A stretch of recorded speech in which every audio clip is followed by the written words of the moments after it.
بسم اللہ الرحمن الرحیم صلی اللہ علی النبی الامی وعلی آلہ وصحبہ وسلم۔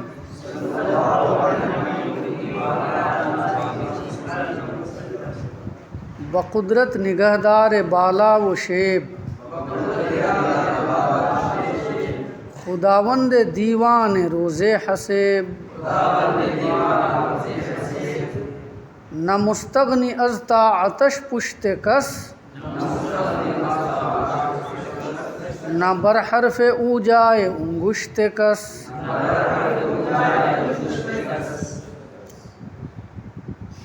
بالا کا معنی بلندی اور شیب کا معنی پستی۔ یہ لفظ اصل میں ہے نشیب۔ کیا ہے؟ نشیب۔ نشیب کا معنی پستی، زمین کی کھائی، زمین کا نچلا حصہ،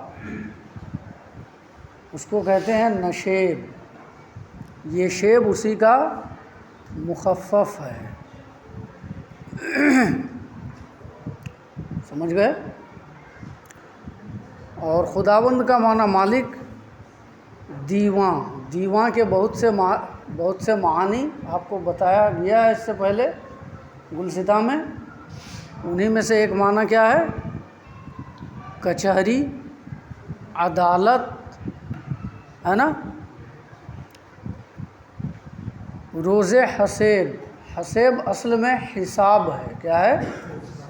یہ حسیب نہیں ہے، حسیب نہیں ہے، یہ اصل میں ہے حساب۔ حساب کا امالہ ہے حسیب۔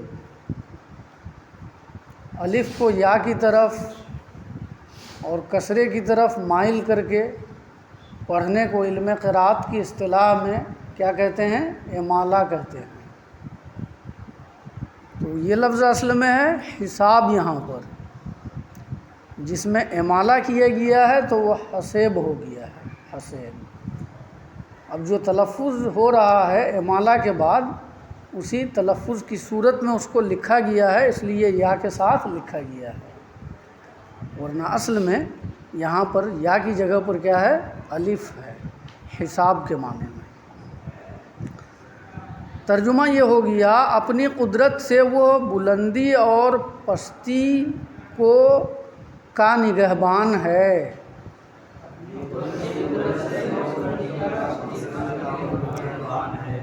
اپنی قدرت سے وہ بلندی اور پستی کا نگہبان ہے۔ حساب کے دن کے عدالت کا مالک ہے۔ اپنی قدرت سے بلندی اور پستی کو نگاہ میں رکھنے والا، اس کی نگہبانی کرنے والا، اور حساب کے دن کی عدالت کا مالک۔ سمجھ میں آ گیا ترجمہ؟ آگے بڑھوں۔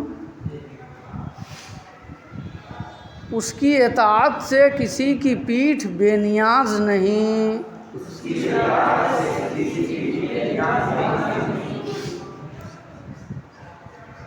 اس کی بات پر کسی کے لیے انگلی رکھنے کا موقع نہیں۔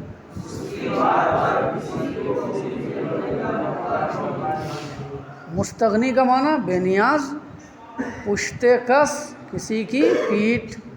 نہ مستغنی از طاعتش پشت کس، اس کی اطاعت سے کسی کی پیٹھ بے نیاز نہیں۔ نہ بر حرف او، نہ اس کے کلمے پر، نہ اس کے کلمے پر، نہ اس کی بات پر، جائے انگشت کس، کسی کے لیے انگلی رکھنے کا موقع ہے۔ نہ اس کی بات پر کسی کے لیے انگلی رکھنے کا موقع ہے۔ اور اگر بر کو یہاں پر زائد مان لو تو اور زیادہ ترجمہ صحیح ہو جائے گا۔ اب اس کا ترجمہ ہی نہیں کرنا ہے، ترجمہ یہ ہو جائے گا، نہ حرف او جائے انگشت کس، نہ اس کی بات کسی کے لیے انگلی رکھنے کی کوئی جگہ، نہ اس کی بات کسی کے لیے انگلی رکھنے کی کوئی جگہ۔ پہلے جو ترجمہ کرایا تھا وہی آسان ہے نا؟ اس کی اطاعت سے کسی کی پیٹھ بے نیاز نہیں، اس کی بات کسی کے لیے انگلی رکھنے کی جگہ نہیں، جا کا معنی جگہ۔ قدیم نیکوکار نیکی پسند، بکل کے قضا در رحم نقش بند، ہمیشہ رہنے والا، ہمیشہ سے رہنے والا۔ قدیم، قدیم کس کو کہتے ہیں؟ جو حادث نہ ہو۔ اللہ تعالیٰ کی ذات قدیم ہے، ہمیشہ سے ہے۔ اللہ کی ذات کے لیے کوئی ابتدا نہیں، جیسے ہمارے اور تمہارے لیے ایک ابتدا ہے، اللہ کے لیے نہ انتہا ہے اور نہ ابتدا ہے۔ اس کی ذات ہمیشہ سے ہے اور ہمیشہ رہے گی۔ اللہ ازلی ہے اور ابدی ہے نا؟ تو قدیم ہے، وہ ہمیشہ سے ہے۔ نیکوکار نیکی کرنے والا، نیکی پسند نیکی پسند کرنے والا۔ قدیم نیکوکار نیکی پسند، ہمیشہ سے رہنے والا، نیکی کرنے والا اور نیکی پسند کرنے والا۔ بکل کے قضا در رحم نقش بند، قضا کے، میری رفتار کو نہیں دیکھ رہے تم لوگ؟ بکل کے قضا در رحم نقش بند، قضا کے نوک قلم سے رحم میں تصویر بنانے والا۔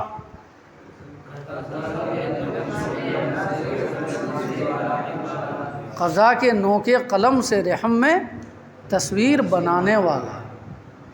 کلک، کلک کا معنی ہے نوک قلم، قضا کا معنی تقدیر، قضا۔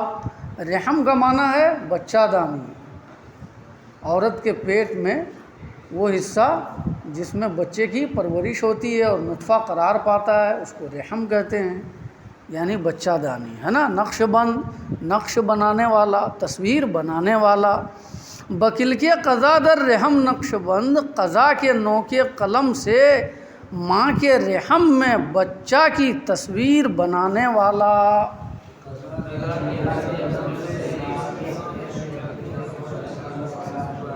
صورت بنانے والا۔ ز مشرق بمغرب مہو آفتاب،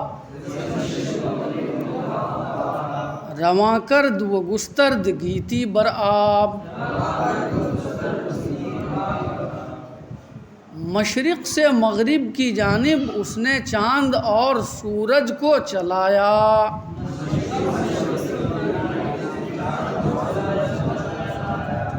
دوڑایا، اور زمین کو پانی پر بچھایا۔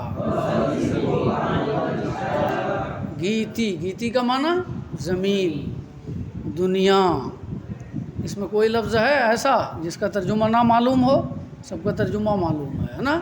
مشرق سے مغرب کی جانب چاند اور سورج کو اس نے چلایا اور زمین کو پانی پر بچھایا۔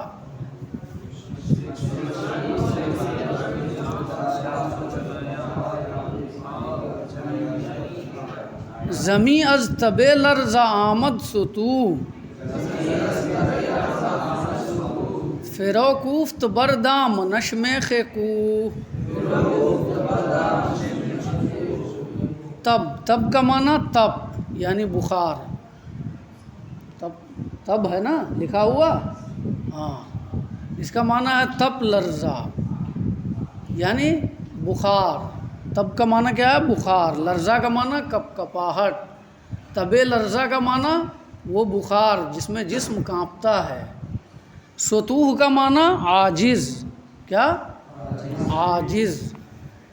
کوفتن سے ہے کوفت، فرو زائد ہے۔ بردامنش میخ کو، میخ کا معنی کھونٹی، کانٹی، کوہ کا معنی پہاڑ۔ ترجمہ یہ ہو گیا زمین کپ کپاہٹ کے بخار سے عاجز آ گئی۔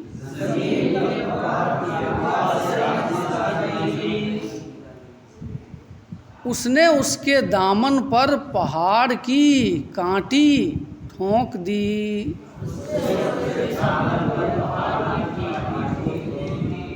پہاڑ کی کانٹی اس نے ٹھونک دی، یعنی زمین کو جب اللہ نے پیدا کیا تو زمین کانپنے لگی، سمجھ میں آیا نا؟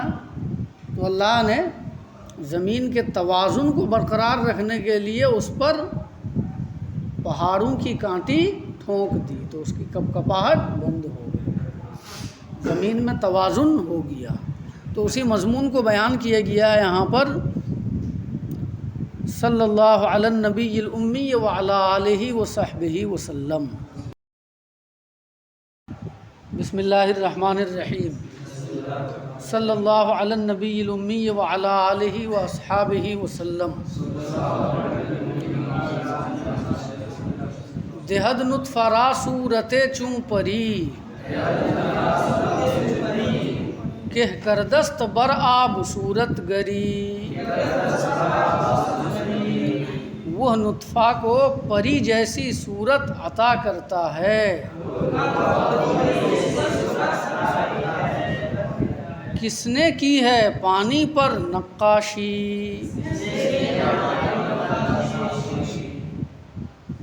یعنی اللہ تبارک و تعالی نطفہ کو پری جیسی صورت بناتا ہے، یعنی اللہ تبارک و تعالی کی قدرت اور اس کے اعجاز کا کرشمہ یہ ہے، سمجھ میں آیا نا، کہ وہ انسان کے نطفے کو ایک حسین شکل اور صورت کا انسان بنا دیتا ہے۔ اور نطفہ ہے کیا؟ وہ پانی کا ایک قطرہ ہے۔ نطفہ ہے کیا؟ وہ پانی کا ایک قطرہ ہے، سمجھ میں آیا نا؟ تو پانی پر نقاشی کرنے والا اور پانی پر تصویر کشی کرنے والا اللہ کے علاوہ کون ہے؟ یہ اللہ کی قدرت ہے نا، کہ وہ پانی پر نقاشی کرتا ہے اور ایک نطفہ بے جان کو حسین شکل کا انسان بنا دیتا ہے۔ تو ترجمہ سمجھ گئے؟ وہ نطفہ کو پری جیسی صورت عطا فرماتا ہے، پانی پر نقاشی کس نے کی ہے؟ یعنی پانی پر نقاشی کرنے میں وہ منفرد ہے، اور یہ اسی کی قدرت ہے نا، کہ وہ پانی کو انسان جیسی صورت عطا فرما دیتا ہے۔ نہد لعل و فیروزہ در صلب سنگ، گلے لعل در شاخ پیروزہ رنگ۔ وہ پتھر کے صلب میں لال اور فیروزہ کو رکھتا ہے، اور فیروزہ رنگ کی ٹہنی میں لال جیسا پھول رکھتا ہے۔ لال اور فیروزہ یہ قیمتی پتھر ہیں، لال اور فیروزہ وہ کیا ہیں؟ قیمتی پتھر ہیں۔ لال سرخ رنگ کا ایک قیمتی پتھر ہے، اور فیروزہ سبز رنگ کا ایک قیمتی پتھر ہے، سمجھ میں آیا نا؟ تو پتھروں کے درمیان میں وہ ان چمکدار موتیوں کو پیدا فرماتا ہے، پتھروں کی کان میں وہ ان چمکدار موتیوں کو، جسے آپ لال اور فیروزہ کہتے ہیں، پیدا فرماتا ہے۔ اور اللہ کی قدرت یہ ہے کہ وہ فیروزہ رنگ کی شاخ میں، یعنی سبز رنگ کی ٹہنی میں لال پھول پیدا فرماتا ہے۔ سبز رنگ کی ٹہنی میں گلاب کا سرخ پھول پیدا فرماتا ہے۔ ٹہنی کیا ہے؟ سبز رنگ کی ہے، اور اس میں لگنے والا گلاب کیا ہے؟ سرخ رنگ کا ہے۔ تو سبز سے سرخ کو نکالنا یہ اللہ کی قدرت ہے، سمجھ میں آیا نا؟ جیسا کہ عام پتھروں کے درمیان سے اس قسم کے قیمتی پتھر لال اور فیروزہ کو نکالنا اور پیدا کرنا یہ رب کی قدرت ہے۔ ترجمہ سمجھ میں آ گیا؟ وہ لال اور فیروزہ کو رکھتا ہے پتھر کے صلب میں، اور سرخ گلاب کو پیدا کرتا ہے سبز رنگ کی ٹہنی میں۔ گلے لال میں جو ترکیب ہے وہ ترکیب تشبیہی ہے، ترکیب تشبیہی ہے۔ گلے لال کا معنی ہے لال کے مانند رنگ کا پھول۔ لال جو ایک سرخ رنگ کا پتھر ہے، اس کے رنگ کی مانند پھول، مراد سرخ پھول ہے، یعنی گلاب کا پھول مراد ہے۔ تو وہ گلاب کا پھول کہاں پیدا فرماتا ہے؟ در شاخ پیروزہ رنگ، سبز رنگ کی ٹہنی۔ سمجھ میں آنا؟ تو جس کو نکالتا ہے وہ لال رنگ کا ہے، لال، اب الف سے بول رہا ہوں، لال رنگ کا ہے، سمجھ میں آنا؟ اور جس سے نکالتا ہے وہ سبز رنگ کا ہے۔ یہ اللہ کی قدرت ہے۔ ز ابر افگنت قطرہ سوئے یم، ز صلب آورد نطفہ در شکم۔ وہ بادل سے سمندر کی جانب ایک قطرہ ڈالتا ہے، اور باپ کے صلب سے ماں کے شکم میں نطفہ کو منتقل کرتا ہے۔ انسان کا وجود سب سے پہلے کہاں ہے؟ دنیا میں سب سے پہلے کہاں ہے؟ باپ کے صلب میں، باپ کی پیٹھ میں، اپنے باپ کے ریڑھ کی ہڈی میں۔ وہاں سے وہ نطفے کی شکل میں ماں کے رحم میں اور ماں کے شکم میں منتقل ہوتا ہے۔ سمجھ میں آنا؟ ہاں؟ تو نطفہ کو باپ کے صلب سے ماں کے شکم میں منتقل کرنا یہ اللہ کی قدرت ہے۔ سمجھ میں آنا؟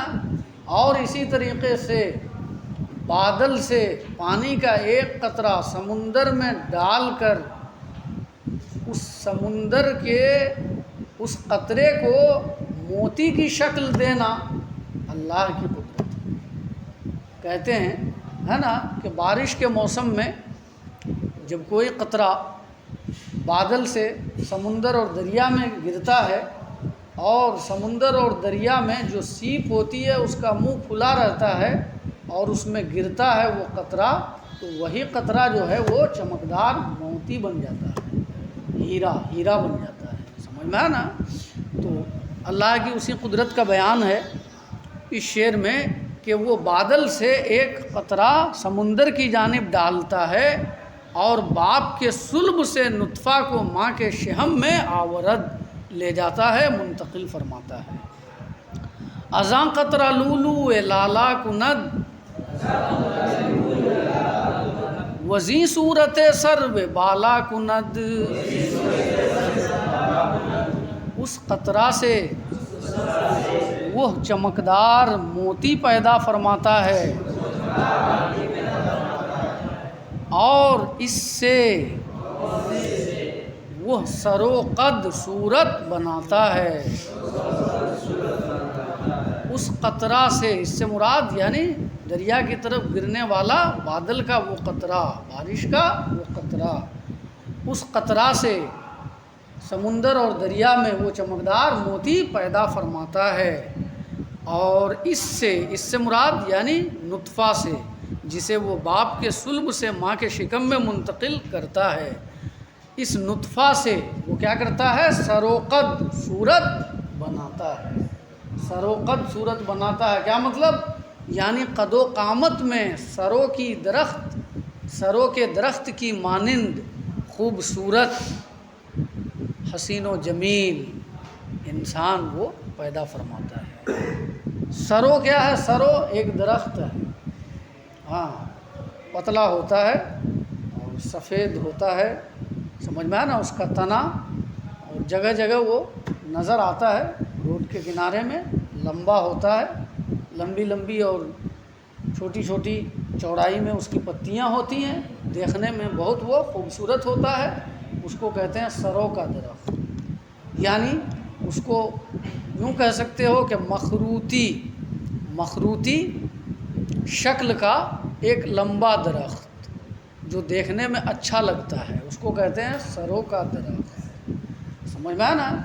تو انسان کو یہاں پر سرو کے درخت سے قد و قامت میں تشبیہ دی گئی ہے، تو ترجمہ یہ ہوا، اور اس سے وہ سرو قد صورت بناتا ہے، سرو قد صورت بناتا ہے، یعنی سرو جیسی شکل و صورت اور قد و قامت کا وہ خوبصورت انسان بناتا ہے۔ برو علم یک ذرہ پوشیدہ نیست،